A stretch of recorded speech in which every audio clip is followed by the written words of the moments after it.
Voilà, on va donner la parole au gouvernement marocain. Mohamed Mehdi Ben Saïd, bonjour. Merci d'avoir accepté notre invitation. Vous êtes ministre marocain de la jeunesse, de la culture et de la communication. Alors, on vient d'entendre ces revendications, celles de cette jeunesse marocaine qui marque une pause dans les manifestations. Mais on voit bien que le mouvement espère et entend mobiliser de nouveau dès samedi massivement. Comment appréhendez-vous cette séquence? On vient d'entendre à l'instant un jeune dire « on n'a plus confiance en notre gouvernement ». Écoutez, il faut le rappeler d'abord, les revendications sociales sont totalement légitimes et vouloir renforcer la santé et l'éducation au Maroc, c'est quelque chose bien évidemment que nous partageons avec la jeunesse, avec la population de manière générale. Preuve en est, je fais partie d'un parti qui a été à l'opposition pendant 10 ans et une des choses que nous avions toujours appuyées, c'était justement la santé. Et même quand nous étions à l'opposition, nous avions voté pour le budget de la santé. Donc c'est quelque chose que, bien évidemment, nous ne pouvons que soutenir et nous comprenons. Les réformes ont été mises en place. A priori, il est obligatoire aujourd'hui d'accélérer le processus de réforme, notamment sur le volet santé, principalement, le service proposé à la population. Et ça, c'est quelque chose de réel aujourd'hui. Les réunions ont été faites dans ce sens-là. Les réformes sont aussi structurelles, donc certaines mesures prennent du temps à mettre mises en place, notamment le volet formation des médecins infirmiers. Vous savez, pour former un médecin, ici ou ailleurs, même en France, il faut, c'est du 7 à 10 ans minimum. Donc il y a un manque de médecins réels, à peu près 20 000 médecins qui manquent au royaume. Donc il y a une réforme structurelle, il y a des mesures qui nécessitent du temps, mais il y a aussi des mesures qu'il va falloir accélérer pour qu'il y ait un ressenti que l'effort budgétaire qui a été mis en place par ce gouvernement, on est passé de 11 milliards en 2011 à plus de 31 milliards en 2021, soit réellement ressenti par le citoyen et par les jeunes notamment. Je crois que le budget alloué à la santé ne représente que 5% aujourd'hui du budget général pour 2025. On va réentendre de nouveau le roi Mohamed VI qui vous a exhorté, vous, gouvernement marocain, a justement donné un coup d'accélérateur dans ces réformes sociales. On écoute et puis on en reparle ensemble juste après. Cette année étant la dernière du mandat des membres de la Chambre des représentants, nous vous exhortons à travailler avec un esprit de responsabilité, à mener à bien les plans législatifs, à mettre en œuvre les programmes et les projets en cours et à rester vigilants et engagés dans la défense des intérêts de la nation et de ses citoyens. Il ne devrait y avoir ni antinomie ni rivalité entre les grands projets nationaux et les programmes sociaux, tant que le but recherché est de développer le pays et d'améliorer les conditions de vie des citoyens où qu'ils soient. Monsieur le ministre, vous me disiez juste avant, les réformes ont été mises en place. Il faut effectivement accélérer les réformes. Comment concrètement, on entend le roi du Maroc vous appeler à mettre en œuvre ces réformes, à accélérer les choses? Qu'est-ce que depuis ces 4 jours, vous avez acté et décidé concrètement? Qu'est-ce que vous avez à offrir concrètement aux Marocains qui, je le rappelle, prévoient de retourner dans la rue samedi prochain?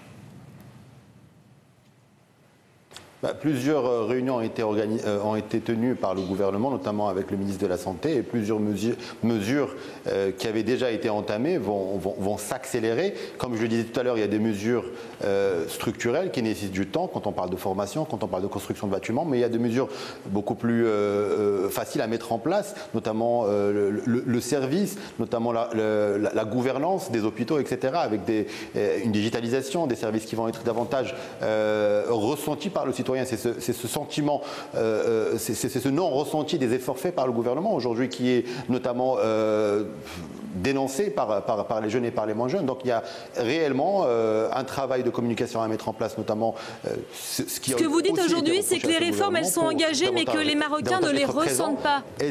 Pardonnez-moi, ce que vous dites aujourd'hui, c'est que les réformes, elles sont engagées, mais que les Marocains ne les ressentent pas.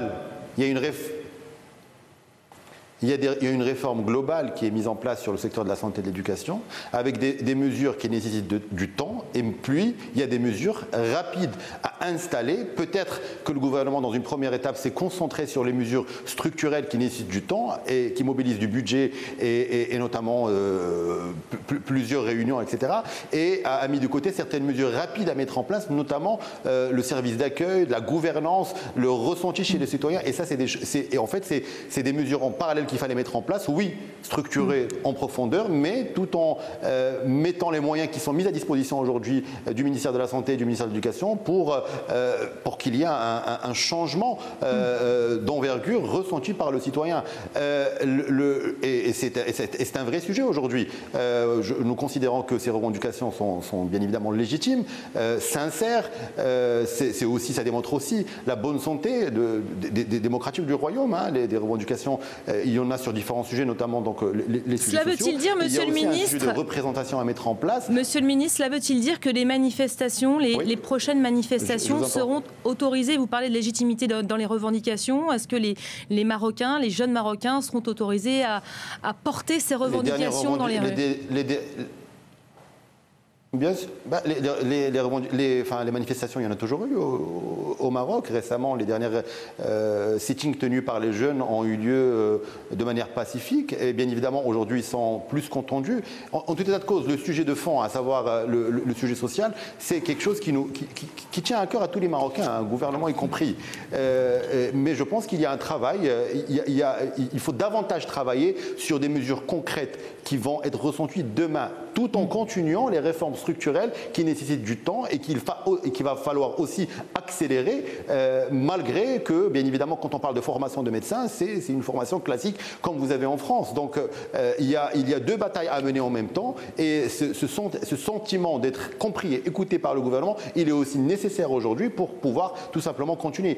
Quant à le gouvernement, les questions autour du gouvernement, le gouvernement n'a jamais été un enjeu. L'enjeu, c'est les réformes, c'est l'évolution sociale du pays. La représentativité sera bien évidemment être appelée lors des prochaines élections ou avant s'il le faut. La question ne se pose pas. Ce qui se pose aujourd'hui, c'est qu'est-ce qu'on va laisser socialement pour le Maroc d'aujourd'hui et le Maroc de demain, tout en continuant à renforcer les grands chantiers économiques menés par le Maroc, parce que plus on renforcera aussi l'économie, plus l'État, plus le gouvernement aura les moyens d'investir dans les réformes sociales qui sont aujourd'hui plus qu'attendues par les Marocains et les Marocaines. Tout est question de là où l'on met les investissements, effectivement, au moment où le Maroc construit à tour de bras en prévision de la Coupe d'Afrique des Nations, la CAN, qu'on va évidemment retransmettre ici sur France 24, ce sera en décembre prochain. Il y a le mondial aussi 2030. Cette jeunesse qui est interrogée lors des rassemblements reproche au pouvoir de construire trop de stades,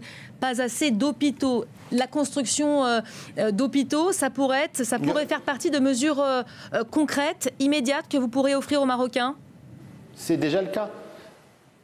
C'est ce que je vous dis, c'est déjà le cas. Aujourd'hui, vous savez, quand moi j'avais 18-19 ans et que je faisais aussi des manifestations et des sittings, on avait 2 CHU au Royaume, on en a plus de 12 aujourd'hui, plus les hôpitaux, les hospices de proximité, etc. Donc l'infrastructure sur les hôpitaux, elle est là, elle est présente. Mais des hospices sans ressources humaines nécessaires ne servent à rien. Donc c'est aussi un service à mettre en place. Mettre en contradiction des investissements économiques nécessaires. Vous savez, il y a certains pays dans le monde, dont par exemple sur le volet sportif, le volet sportif pèse 2% du PIB. 2% du PIB. Donc aujourd'hui, renforcer les industries sportives, les industries culturelles et d'autres industries est nécessaire pour davantage de moyens pour investir dans le social. Ceci dit, avec le budget actuel, le premier budget reste le budget de l'éducation, avec un budget de la santé. Donc les priorités sont l'éducation et la santé, sans négliger le volet économique, parce qu'une des revendications aussi qui est sincère des jeunes et des moins jeunes, c'est aussi de l'emploi. Et de l'emploi, ça nécessite des réformes aussi économiques et s'ouvrir à de nouvelles industries, autres que les industries classiques auxquelles le Maroc est déjà un champion, comme dans l'automobile ou dans l'aviation, par exemple. Je vous posais la question tout à l'heure, Monsieur le Ministre, de la légalité de ces rassemblements, parce qu'on est à quelques jours de nouveaux rassemblements pacifiques, à l'heure où des organisations comme Amnesty International pointent du doigt les autorités marocaines pour usage excessif de la force pour faire taire ce mouvement. Il y a ce communiqué qui date du 3 octobre d'Amnesty qui déclare « Nous sommes extrêmement préoccupés par les preuves qui émergent montrant que les forces de sécurité marocaines ont fait usage de la force et arrêté massivement des manifestants. Il y a des centaines de jeunes qui ont été interpellés. Est-ce que le gouvernement a l'intention d'ouvrir une enquête indépendante sur ces faits qui sont pointés du doigt aujourd'hui? C'est ce qu'exige Amnesty International. Tout ce que je peux vous dire, c'est qu'aujourd'hui, les manifestations les manifestations aujourd'hui se passent de manière normale. La question qui se posait, c'est bien évidemment pour faire un sitting de manifestation, il faut déclarer à l'autorité tout simplement. C'est quelque chose de totalement légal, constitutionnel. Donc la question ne se pose pas. Comme je vous le disais tout à l'heure, des centaines de manifestations ont lieu chaque année par rapport parfois sur des débats sectoriels, sur des sujets autres qui concernent un département en particulier. Donc ce n'est plus aujourd'hui un sujet aujourd'hui de pouvoir ou pas manifester au Maroc, et à nous, gouvernement, de répondre le plus rapidement possible à ces besoins des citoyens et des citoyennes, parce qu'un gouvernement est bien évidemment là pour répondre à ces réformes-là, pour communiquer avec les citoyens, pour être le mieux représentatif possible du citoyen marocain, sachant qu'il y a une question, comme vous le savez, puisque vous couvrez l'actualité au niveau international, que cette question de représentativité est aussi un sujet au niveau international, et je pense qu'aujourd'hui, même les partis politiques ont un rôle à jouer sur ce volet-là, pour essayer justement de porter la voix des jeunes et des moins jeunes, et d'être réellement représentatif de notre société marocaine, et de renforcer la démocratie interne par le respect des institutions et le renforcement des institutions, notamment représentatives. Merci beaucoup, Monsieur le Ministre. Mohamed Mehdi Ben Saïd, merci d'avoir répondu à nos questions. Je rappelle que nous sommes dans cette parenthèse, cette pause dans les manifestations, mais que ce mouvement Gen Z 212, notamment inspiré du mouvement malgache, entend mobiliser de nouveau massivement dans les rues samedi prochain. Merci à vous. Merci.